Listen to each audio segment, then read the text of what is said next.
Hey, I'm Ross with Sky Management, and this time of the year is when we open our pool. And this year, it's been 5 years, so it's time to change out the sand in our pool filter.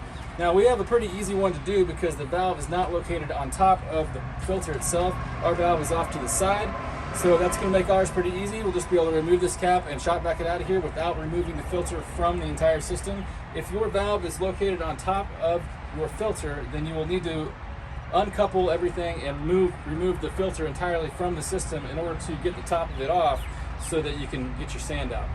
We've had our pool filter running for about 5 years, and about every 5 years or so you're supposed to change out the sand or the media that you've got inside your filter. So in order to do that, we've got to remove the top and then vacuum this out. This is excellent to do this at the beginning of the season and not the end, and the reason being is because the sand inside is going to be, for the most part, dry, which is going to make it vacuum out a lot easier. So first step we're going to do is take this key piece here, take the top off.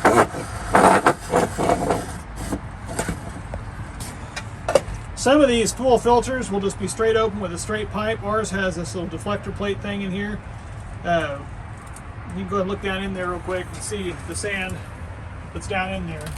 Now that is regular sand, silica sand. I'm going to pull it out a little bit here and show you. After several years, maybe you can see it, maybe you can't. It's small and it's all round. It's rounded up little balls. Okay? What we're going to be replacing it with is this ruby sand that's a little different. It's brand new, and there's a difference. It looks like it's all jaggedy and it'll clean a lot better. So we're going to suck this out first, and then we're going to put the new stuff in. You'll use a lot less of the new stuff when we put it in, but we'll explain a little more about that when we get to that point. I'm going to use the shot vac, start sucking.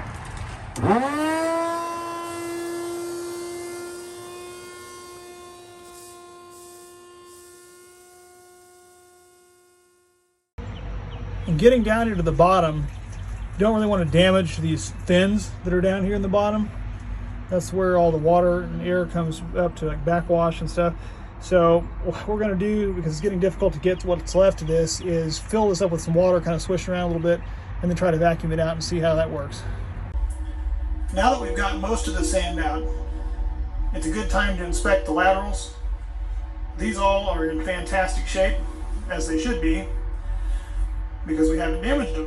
But if for some reason you've damaged part of this, this is a good time to look at replacing any part that might be broken. If you've shoved your vacuum in too hard or you dumped dry sand in on this beforehand, they could have crushed one of those, or if they become weakened over time to the point that they're becoming brittle, they'll break and they won't work. So these all appear to be in great shape.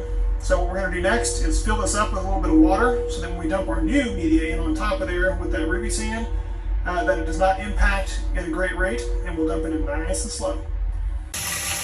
We're going to go ahead and fill this up about halfway with water, and then dump in the new media. And don't just dump it directly in on top of it. Before we put in our new media, you need to know how much media to put in there. On the side of the filter that you're using, there's usually a guide that explains how much is in there. And our particular filter size uses 300 pounds worth of sand. This new media says it's better than one 20-pound bag when there's 50 pounds of sand. Now, I don't deal very well with math, but I think that's about 6 bags. So I think that's what we're going to use. Just dump 6 bags of this in there and give her a shot.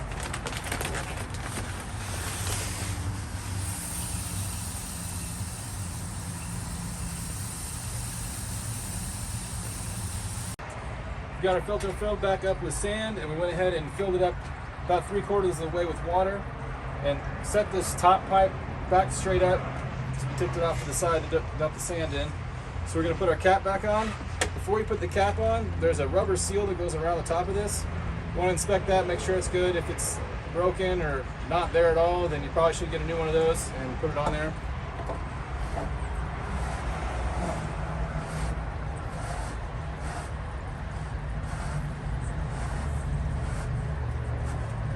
You're going to want to get this nice and snug, and that's what this little guy's for.